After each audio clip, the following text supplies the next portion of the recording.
Hoy vamos a hablar de las ecuaciones cuadráticas y sus raíces. En un plano cartesiano podemos tener cualquier tipo de curva, desde la más simple como una línea recta hasta un polinomio de grado superior. Cuando hablamos de raíces, nos estamos refiriendo justamente a aquellos valores para los cuales los valores de x hacen que la función valga 0. Es decir, en un punto como este, la raíz tiene algún valor, pero el valor de y, como ustedes saben, en el plano cartesiano tiene un valor de 0. Desde este punto de vista, el valor donde hay la intersección con el eje de las x tiene los siguientes valores. Algún valor de x, que es la abscisa, y un valor de 0 para la ordenada que le corresponde a ese punto. A este punto se le conoce como la raíz de la función. No hay que confundir los valores de intercepto con los valores de raíz, porque son justamente lo opuesto. Es decir, en un intercepto, el valor de x vale 0, como pueden ver, porque su punto está en el origen, en tanto que el valor de y que le corresponde es el que se conoce como intercepto.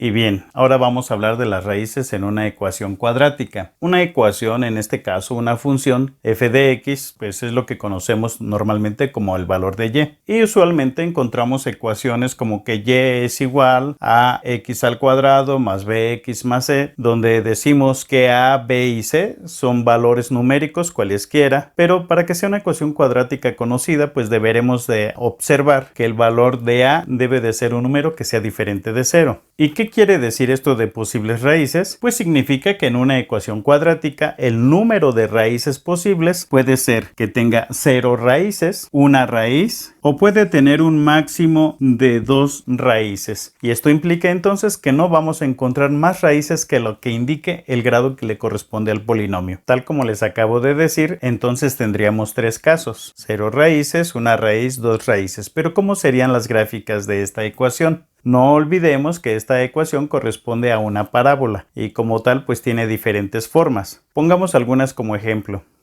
En este caso, ustedes pueden observar que esta curva, que corresponde a una ecuación cuadrática, no alcanza a tocar el eje de las x. No hay ningún punto que cruce o se intersecte con el eje de las x. Por lo tanto, decimos que no tiene raíces. Y en un segundo caso tenemos una parábola que solamente está tocando un solo punto del eje de las x, por lo que implica que solamente tenemos una raíz. Y en un tercer caso tendríamos una parábola que corta el eje de las x en al menos 2 posiciones. Podemos ver que los puntos que corresponden a la raíz son los valores que corresponden a estos valores de intersección con el eje de las x. Y bien, en una ecuación cuadrática, si queremos encontrar sus raíces, no olvidemos que primero tenemos que considerar que y debe de valer 0. Usualmente esta fórmula se considera como para encontrar las soluciones de una ecuación cuadrática, pero muchas veces no se explica que esto es para encontrar las raíces de la ecuación cuadrática. Cuando tengamos una ecuación cuadrática, la primera pregunta es ¿cuántas raíces tiene? Dependiendo de cuáles son los números que va a tener la ecuación como a, b o c. Para eso lo que tenemos que utilizar desde la ecuación cuadrática es la parte que está en el interior de la raíz cuadrada. Esa parte se llama discriminante. Lo que quiero decir en este caso es que el discriminante corresponde a b al cuadrado menos 4ac. Pero eso, ¿cómo nos va a indicar cuántas raíces tiene? Veamos la siguiente anotación. Si el discriminante b al cuadrado menos 4ac es menor que 0, entonces eso significa que no hay raíces. Y una de las formas de entenderlo es que si esta cantidad que es menor que 0 estuviera dentro del radical, pues no podríamos sacar la raíz cuadrada de un número negativo. Ahora, en el caso en que nuestro discriminante tenga un valor de 0, significa que solamente tenemos una raíz. Pero en el caso en que nuestro discriminante sea positivo, es decir, es mayor que 0, eso significa que nuestra ecuación cuadrática tiene 2 raíces. Ahora veamos un ejemplo con una ecuación cuadrática o una ecuación de segundo grado. Como podemos observar, nuestros valores a, b y c corresponden a los siguientes números. A es un valor de 4, b es un valor de 2 y c un valor de 5. Ahora nos preguntamos cuántas raíces tiene, y lo que tenemos que hacer en primer lugar es aplicar el discriminante correspondiente. Nuestro discriminante quedaría con la siguiente información. B sería un 2 que estaría elevado al cuadrado menos 4 veces el valor de A, que vale 4, multiplicado por el valor de C, que vale 5. ¿Cuál es el resultado de esta operación? nuestro resultado sería un valor de menos 76. En realidad, siendo negativo, no nos importaría cuál es la magnitud, simplemente decimos que es un valor menor que 0 y eso significa que esta expresión no tiene raíces, es decir, no está cortando al eje de las x en algún punto.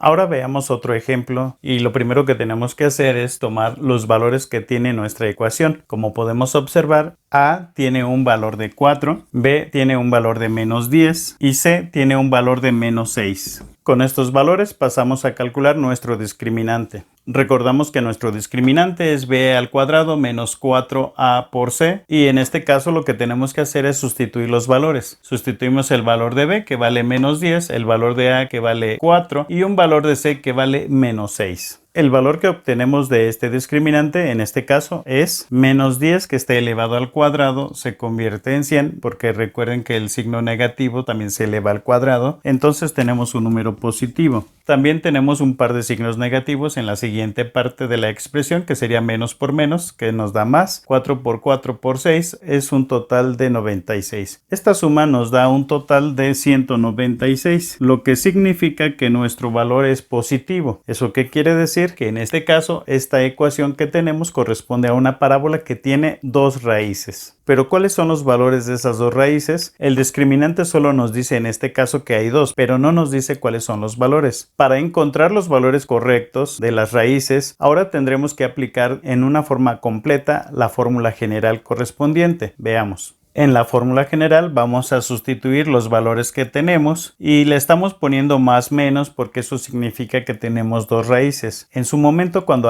hayamos simplificado la expresión vamos a utilizar un signo más para una raíz y un signo menos para una siguiente raíz. Recomendable es que empecemos primero por el signo menos, pues en la mayoría de los casos representa la raíz con menor valor en el plano cartesiano, en tanto que el signo más nos manda en la mayoría de los casos a una raíz con un valor mayor. Al sustituir los valores nos queda de la siguiente forma.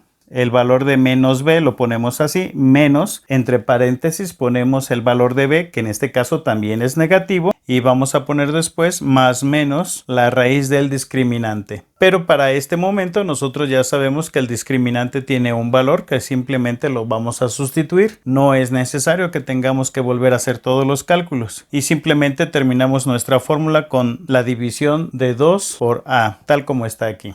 Procedemos a simplificar la operación y nos va a quedar entonces menos por menos más 10 más menos la raíz de 196 que en este caso es de 14. La expresión simplificada nos va a quedar entonces 10 más menos 14 dividido entre 8. Pasemos ahora entonces a separar los signos de más menos donde cada uno de los signos va a corresponder a una de las raíces que vamos a obtener para la ecuación cuadrática. Como dijimos, ahora separamos los signos más menos. Obtendremos una de las incógnitas que le vamos a llamar x1 con 10 usando el primer signo más 14, como dice acá, dividido entre 8. Simplificando, esto nos da una expresión que es 24 entre 8 y esto es igual a 3. Tendremos entonces que x1 es igual a 3. Si hacemos lo mismo, tendremos ahora x2 igual a 10, utilizando ahora el signo menos 14 dividido entre 8, que simplificando es menos 0.5. Con esto encontramos que la x2 es menos 0.5. Bien amigos, el resumen que hemos obtenido ha sido que x1 es igual a 3 y que x2 es menos 0.5. La comprobación sería asegurarnos de que efectivamente con estos valores la función que estamos utilizando tiene que dar como resultado 0. Si no da como resultado 0, entonces significa que estos valores no son los correctos, hemos tenido algún error y habría que revisar nuestros cálculos. Sustituyendo en la expresión original el primer valor que hemos obtenido nos quedaría de la siguiente manera. Sería 3 al cuadrado, nos quedaría 9 y 10 por 3 nos quedaría menos 30 y este valor menos 6. Bien, simplificando nos quedaría entonces 4 por 9, 36, menos 30, menos 6 y como podemos observar la suma de todos estos términos es 0. Ahora estamos seguros que efectivamente x1 igual a 3 es una de las raíces de esta parábola o de esta ecuación cuadrática. Ahora vamos a repetir el mismo proceso, pero vamos a utilizar el valor de x2 igual a menos 0.5 para comprobar que efectivamente también nos va a dar 0. Escribimos nuestra expresión original y vamos a sustituir aquí ahora el valor de x2 cuyo valor es de menos 0.5. Al hacer esto y simplificar la expresión, nos va a quedar de la siguiente manera. Menos 0.5 elevado al cuadrado nos da 0.25. Recuerden que en este caso el signo menos al elevarse al cuadrado queda positivo también. Aquí nos queda menos por menos es más. 10 por 0.5 es 5 y repetimos menos 6. 4 por 0.25 nos da 1 más 5 menos 6. El resultado de esta operación es 0. Y con esto terminamos nuestra comprobación y hemos resuelto las raíces que corresponden a una ecuación cuadrática. Y amigos, la clase ha terminado. Espero que les haya gustado, pero sobre todo que haya sido de mucha utilidad. Si fue así, no olvides darme un like. Los invito a suscribirse y activar la campanita para próximos contenidos. Si tienes alguna duda o sugerencia, no olvides dejarlo en la caja de comentarios. Eso es todo, nos vemos en el próximo video. Hasta la vista.